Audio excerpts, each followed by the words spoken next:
ശബ്ദകോലാഹലങ്ങളെ കൊണ്ട്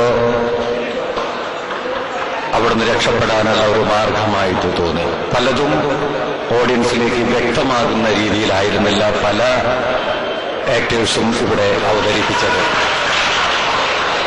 എന്താണ് വിഷയം എന്ന് പ്രേക്ഷകർക്ക് ശരിക്കും മനസ്സിലാക്കാനായിട്ട്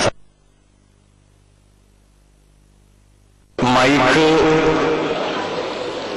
ഒരു പ്രധാന ശല്യമായിട്ടാണ് പലർക്കും ഇവിടെ തോന്നിയത്.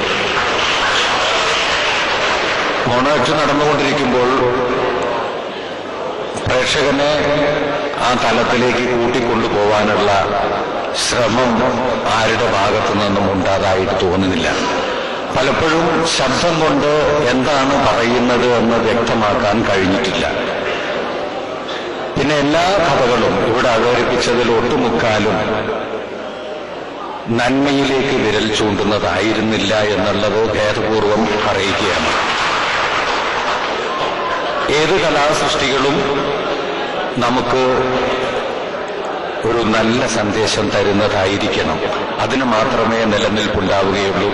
വളർന്നു വരുന്ന ഈ തലമുറ അങ്ങനെയുള്ള കഥകൾ തെരഞ്ഞെടുത്ത് അവതരിപ്പിക്കുന്നത് നമ്മുടെ വിദ്യാർത്ഥി ജീവിതത്തിൽ ഒരു മുതൽക്കൂട്ടായിരിക്കുമെന്ന് ഇവിടെ തോന്നുകയാണ്.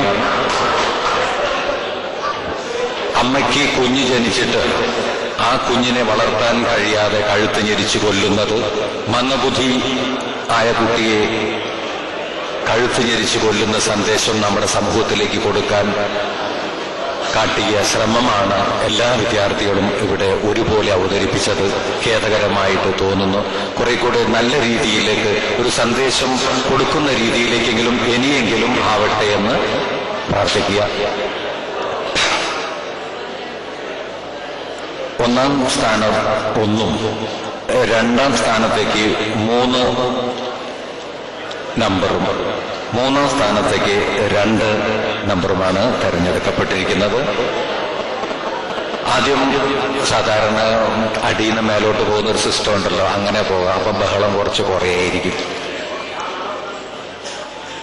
മൂന്നാം സ്ഥാനത്തേക്ക് എത്തിയിട്ടുള്ള ആളുടെ ചെസ് നമ്പർ 101, ചെസ് നമ്പർ 3.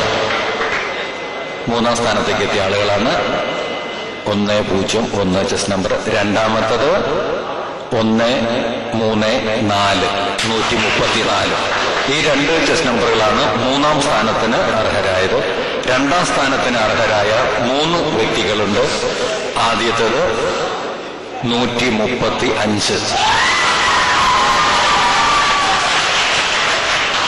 രണ്ടാമത്തേത് 122, മറ്റൊന്ന് 130.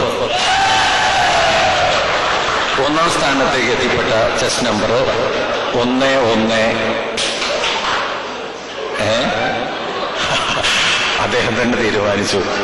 3 നമ്പറുണ്ട്, 117. ഈ ചെസ് നമ്പറുകളാണ് അർഹതപ്പെട്ടത്.